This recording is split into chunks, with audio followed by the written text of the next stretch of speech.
information. Now let us start the business. Now, if you look at compilers, as we have already discussed, compilers are nothing but the programs that can read one language, specifically high-level language will say one language that is called again source language, and translate that source language into equivalent target language. Now, by target language, I mean the machine on which you wanted to execute your code. Now, what are the important essential aspects that are required here as far as target machine is concerned? So you need to understand what kind of operating system environment that are available. Then what is the processor that is lying onto a particular computer, and what are the instruction dependencies, instructions are there that are going to be utilized by that particular processor. So compiler has to deal with the internal architecture, core architecture of the processor also, whenever it converts your source program code into a target machine code. So this is really very important. So compilers are nothing but the program that can read a program in one language, that is called source language, and translate into a equivalent another language, and that is called as target language. In what way compilers and interpreters are different? So interpreters reads the program line by line and translate one particular line into the target machine code.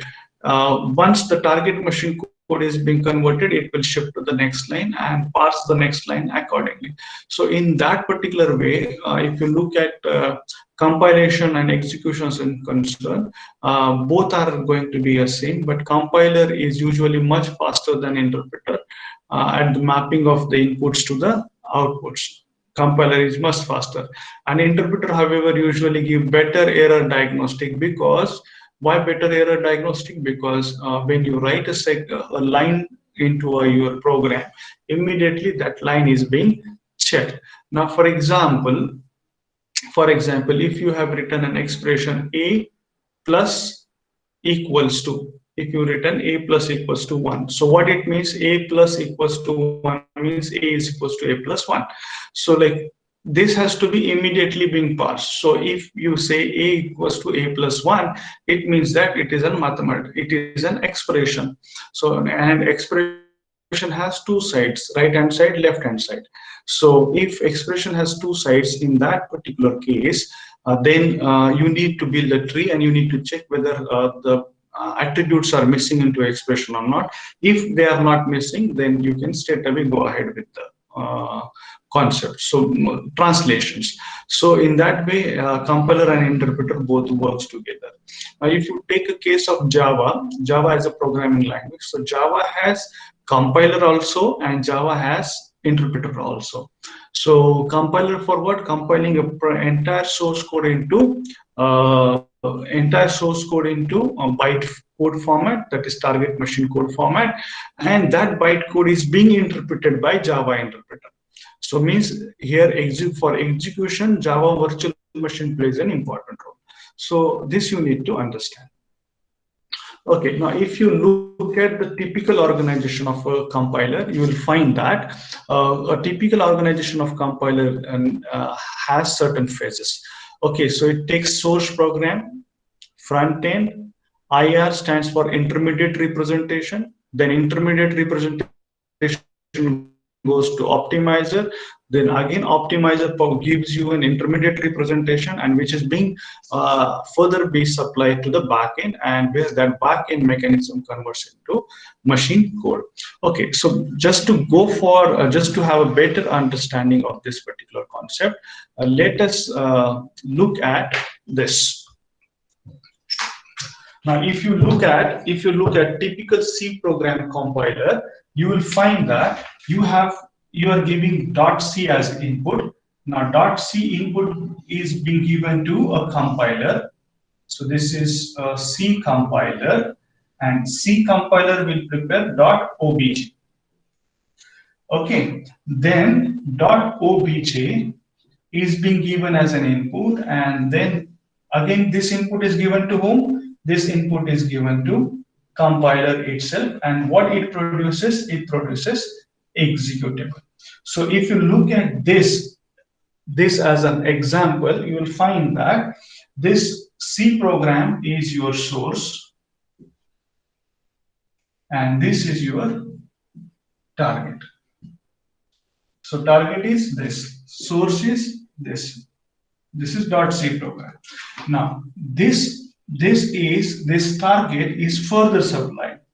Target code. That means with object code is being further supplied, and this code is given to a compiler, and compiler produces exe. So what goes here? It links the time it goes executable form.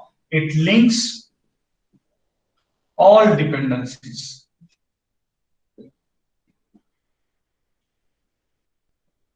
And it links all libraries too. Right. So means for this linking and loading, what is going to require here? You need a loader, you need a linker. Right. And they are what? They are being supplied by whom? By OS. So important point is, like, if you look at a typical compiler structure, you'll find that you have got a source here. The source is taking input, it is being supplied to compiler, and it is being giving you a target code, that is object form. Now the target object is again being supplied and it is giving you executable form. Now, but in this case, this is called as pass 1 and this is called as pass 2. So if you look at compilation process, you will find that there is a pass 1 and pass 2. Okay, so here you will have a front end. If you look at this is called FRONT, front end. Front end means what? An editor where user writes a program segment and supplied. So this front end is being given to whom? A compiler. Same. Then in this case, here only all your IRs are being generated. IRs being generated means IR stands for intermediate representation. It is intermediate representation. Okay, so intermediate representation means like, okay, so here we have to understand a mechanism where so you know, like we are following this kind of approach, right? So here HLL we have seen, here MLL we have seen, and here machine code, right? Or LLL, that is called low level language. So low level language is always a machine code. MLL is your middle level language, and HLL stands for high level language. So what does it mean? That it means that your C program, which is written in high level language, has to be converted into machine level language, and from machine level language it has to be further converted into low level language. So but here when it goes from HLL to LLL, so there is a transformation. So this particular transformation has to be taken place at the compiler part only. So here you need to understand first front end, then you need to go for optimizer, and then you need to go for backend, right? So backend means the machine architecture, which is handling the details. Then optimizer means whenever this particular code is being generated into machine code, it has to translate into some middle level language code. So ultimately, when HLL is converted into MLL, the length of code gets maximized. So for example, if it is a 10-line code here, by this transformation, this might be say, for example, we cannot predict, but it can be say 50 line of code. So this 10 is being converted into a 50 line of code. So then those 50 line of code has to be optimized. Now, why to optimize it? There are optimizers required, but why to optimize? Just to give a better performance of the system. So this you need to understand. So for that particular purpose, this concept is being utilized. Let me present my screen now.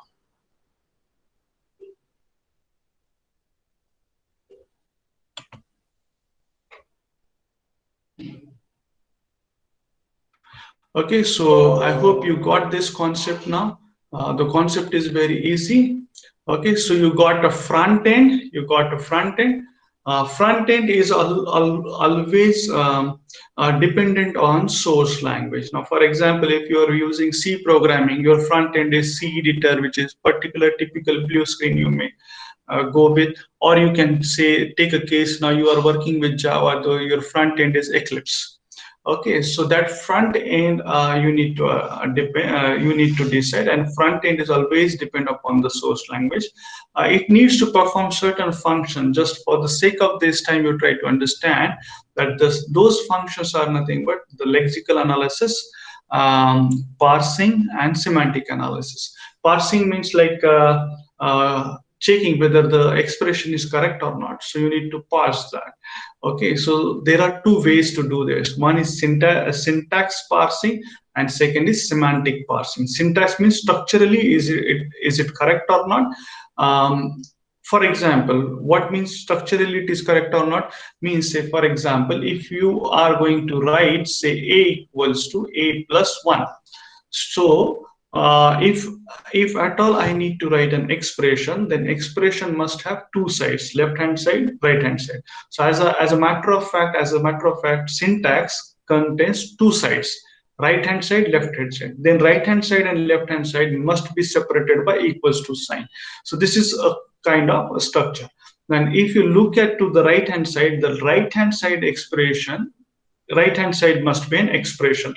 And if it is an expression, then identifier must be separated. Two identifiers should not be adjacent, then the identifier must be separated by the operator. So this is important. So syntax analysis. Then if it is a syntactically correct, then whether it is really semantically correct or not. Okay, now for checking its semantic, you need to understand the meaning of it, whether it is deriving a correct meaning or not. So syntax and semantic both are the part of parsing. So you need to perform parsing also to the front end. Then it goes optimizer. Optimizer is independent part of compiler. It is and there are different optimizers available. Optimizations are possible. So for example, in your segment of code there are certain dead codes. Dead code means what? That has no effect on the execution. Then those dead codes has to be removed, right? So that the length of the code is being further optimized. So the dead code elimination is kind of optimization, you can say, right? Then there are loops. Certain statements need to be optimized. The statements, those are not impacting onto a loop but still involved into a loop, that has to be identified. So you need to go with those optimization as well. So then intermediate representation and its translation to equivalent part can be done. But as you know, like optimizer is very computationally intensive part. So the crux execution of compiler, the performance of compiler is based on the optimizer performance only. So this you need to understand. Okay, we will be discussing this into a greater detail into some of next proceeding slides. Okay, so if you look at a backend is nothing but it is depend upon the target processor. Now, how it is depend upon the target processor? Let me give you this example. See, for example, right now we say that Java is architectural neutral.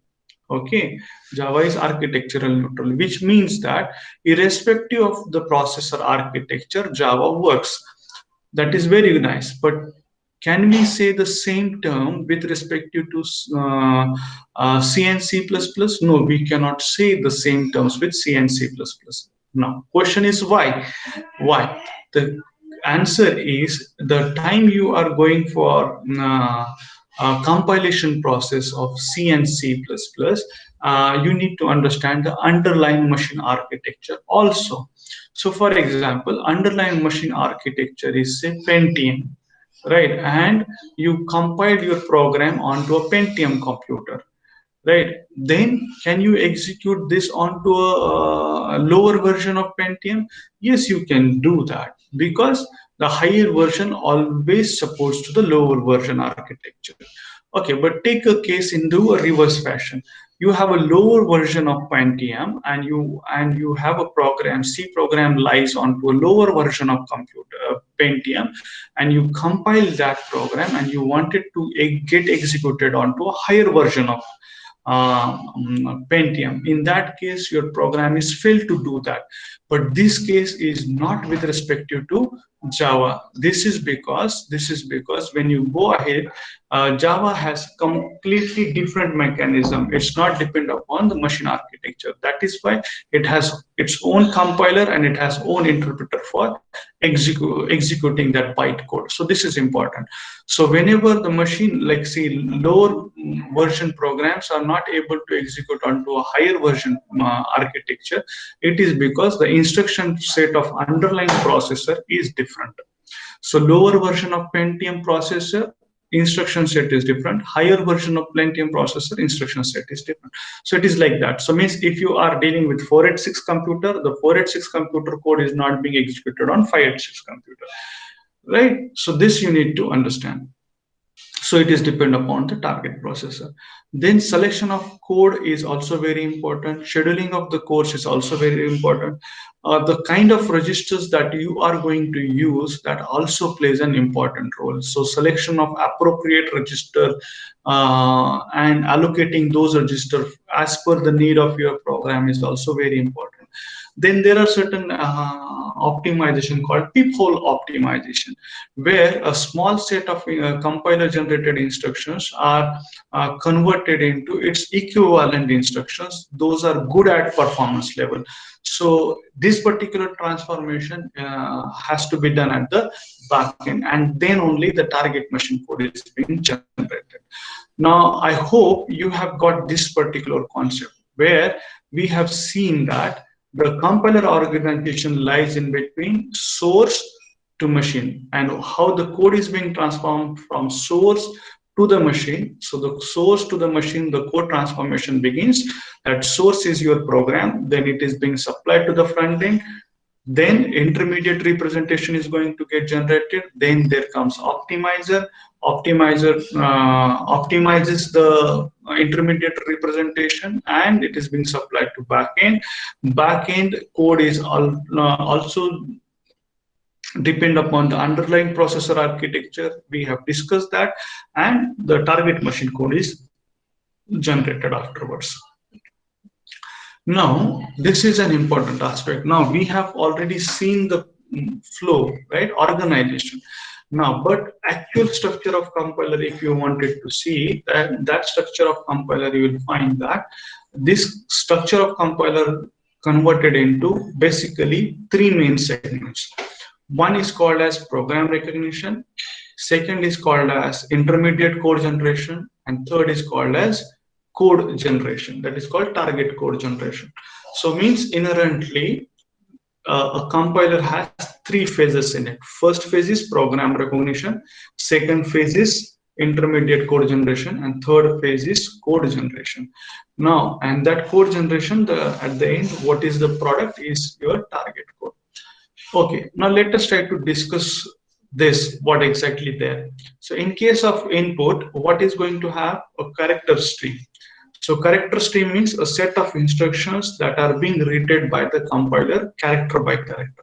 Now those characters are being considered as a symbols, right? So means like though you have written int integer a equals to 0, but for computer r and t are three symbols. Space, blank space is one symbol, a is one symbol, equals to is one symbol, and 1 or 0 is equals to one symbol, and then there is a symbol called semicolon. I'm taking this example just for understanding purpose. So all your input streams are being taken as a character stream, and you start reading those streams using your compilers. So let us try to understand what goes that once you supplied a character stream to a compiler, what happens. So when you supplied a character stream to a compiler, what happens that it goes into program recognition part. So program recognition part inherently has three phases in it. One is lexical analysis, syntax analysis, and semantic analysis.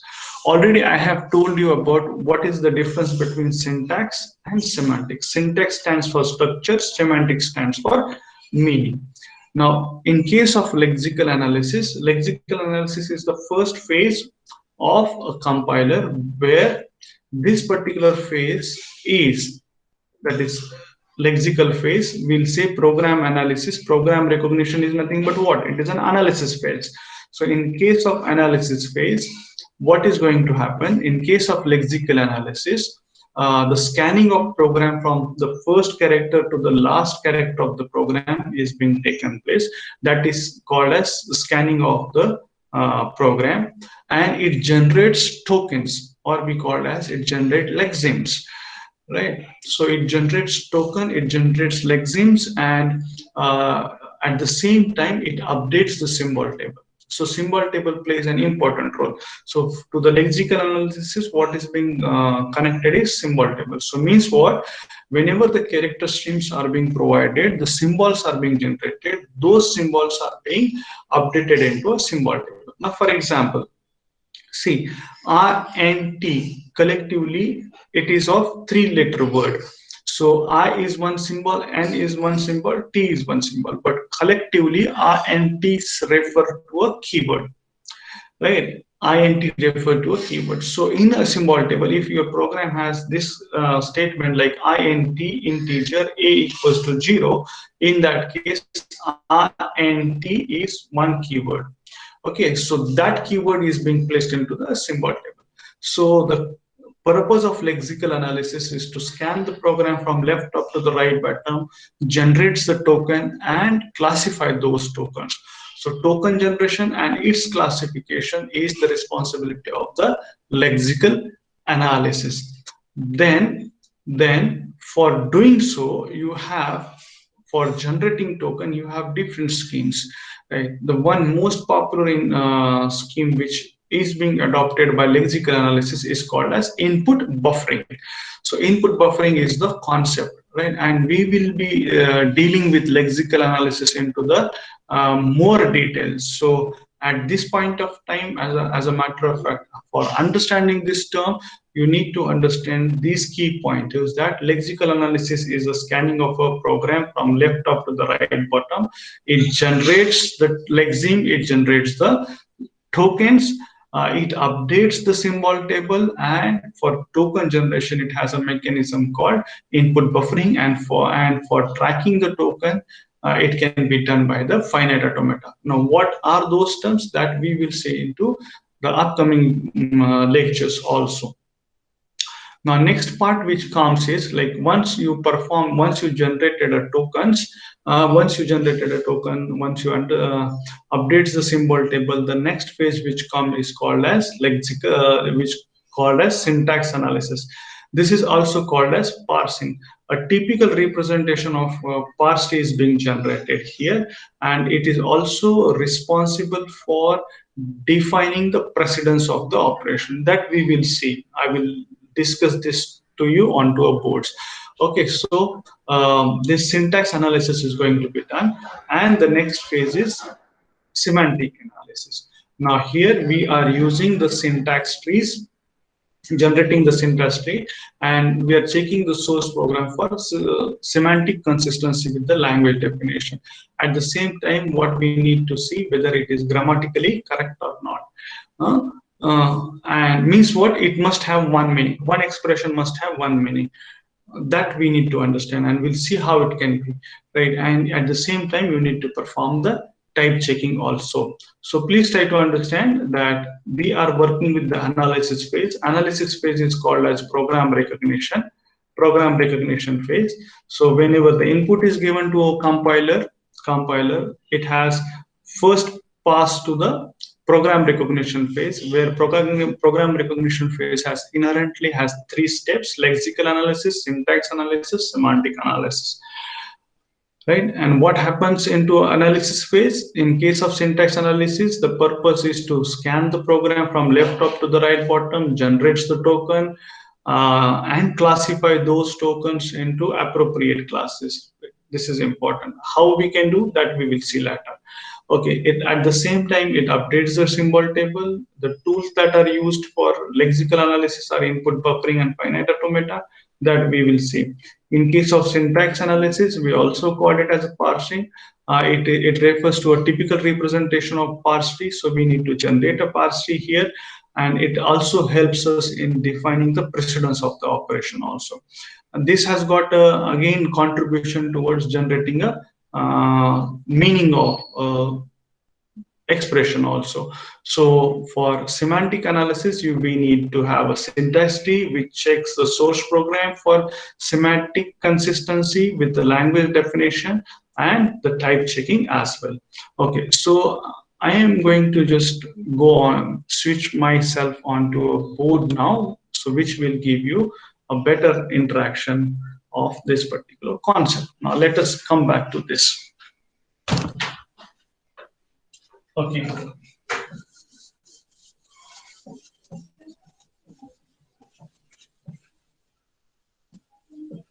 So simple case, say for example, if my program is, I am going to take an example of .c program. So say if my program is say integer main,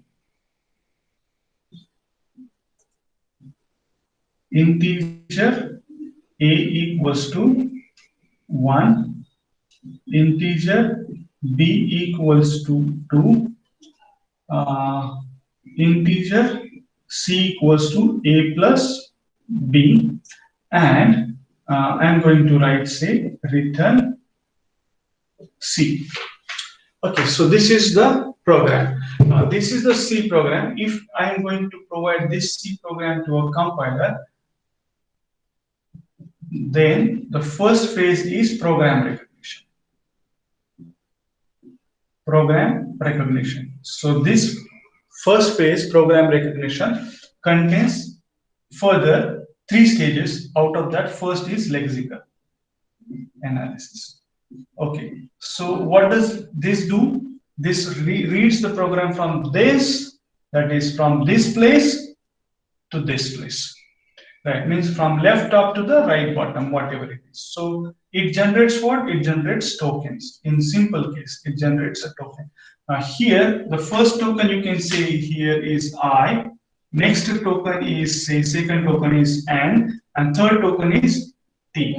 So if you look at this, what you have is R and T. So, but R and T together we call it as keyword. Okay, so keyword is actually a class of token. Keyword is a class of token. So int is a keyword. Keyword is a class of token. But after int, what is goes? Blank space. So blank space is nothing but here. This blank space is nothing but, or we call it as a white space. This white space is called as here in this case delimiter. Okay, so this delimiter. So such all those symbols are being generated by whom? Generated by the lexical analysis, and there are certain tools for it, right? And we will see how this can be done. But at the same time, you need to understand this, that this int keyword is being placed into a symbol table.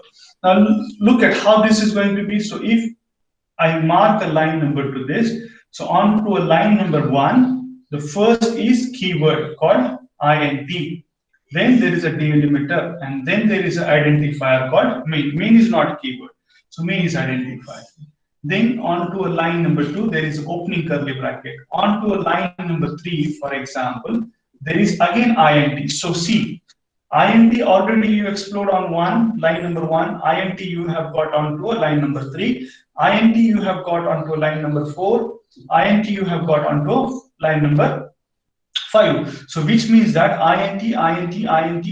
So how many number of times it is being referred into a program? It is being referred 4 number of times. Then do we have 4 entries of int into a symbol table? No, we don't have 4 entries of int into a symbol table. If it is so, in that case, see, for storing int, almost you need 3 bytes of data. So 3 byte here, 3 byte here, 3 byte here, 3 byte here. So it means that 3 multiplied by 4 repetitions. So I need to consume 12 bytes, which is not actually need. So what we are expected? We are expected to write one symbol table, explode into a symbol into a symbol table, which is explode. We put into a symbol table, and we define that the same symbol is referred at line number 4, line number 3, 4, and 5. Okay, so ultimately the cost of these 9 byte are being saved. So this 9 byte can also be replaced by 3 byte. 3 byte means a particular symbol, so it can be further optimized. So this int, if I refer it int as a star, it means or some x symbol, say x symbol, just refer it as a symbol. Then x is being replaced here, so this becomes like x is this int is x is at 3, 4, 5. So means what? Three bytes are being converted here into 1 byte, and it is being read. So it is like that. Okay, so here there are several mechanisms also where you can optimize the symbols too. That is a part of optimization. Okay, I hope you understand this concept and a purpose like how this works here. Okay, so this is important. So lexical analysis generates the token. It can be tracked. Token are going to be classified, and they are being tracked. Okay, and the most important, it updates. Important is updates symbol table. It updates symbol table as well. So these are 3 important points, 4 important points which you need to identify. What or you need to remember with lexical analysis that it generates token, it classifies those token, it tracks the token, and it updates the symbol table. Then next comes syntax. Okay, now let us try to understand syntax part. Okay, let us try to understand the syntax part. Okay, now in case of this syntax, say for example, if we take this as a syntax, C equals to A plus B. Now C equals to A plus B is a mathematical expression. Now if you closely look at this, this has LHS, that is left hand side, equals to RHS. Now syntactically RHS must be EXPR, right? RHS must be an expression, or it must be a value. Right, now it must be expression, it must be value. Okay, what does it mean? It means that, say for example, if I say A equals to 1, so here A equals to 1, 1 is value. So this is LHS left hand side, this is RHS. RHS is val. So val means 1, 1 is right hand side. LHS is an identifier, A equals to 1. So this is mathematical, this is correct. Okay, so next is, if you look at here, okay, so it is expression or value. So now if it is an expression, expression is being defined in terms of what? Identifier, operator, identifier. If at all I need to write any expression, it must be identifier, operator, identifier. It means that two identifier must be separated by operator. This is important. Two identifier must be separated by operator. Okay, what does it mean? It means like, say for example, A is identifier, operator is plus, and B is identifier. Now, if at all, have you seen any expression where it is written C equals to AB? Okay, if you write C equals to AB, then AB must be one identifier here. But if in your program, if A is defined separately, B is defined separately, and you don't find AB, then compiler will give you that this is undefined symbol AB. Right? So it will not say that AB is wrong. Here it will say this AB is not defined. So what is not defined? Symbol is not defined. Okay, but if it is like, if you have written something like this, C equals to A plus. Now, what is here? Question mark. So you cannot write this expression. Means what? If at all you are writing an expression here, EXPR, then this expression must have two identifiers and which are separated by operator. So this is going to be a syntax. I hope you got this point. So identifier means expression should be written in this particular way. So if this is the case, then is this expression is structurally correct? The answer is yes. This is structurally correct. This is structurally correct. So syntactically, this expression is correct. Now let us take one more representation, right? That is, we'll have if it is C, C equals to A plus B multiplied by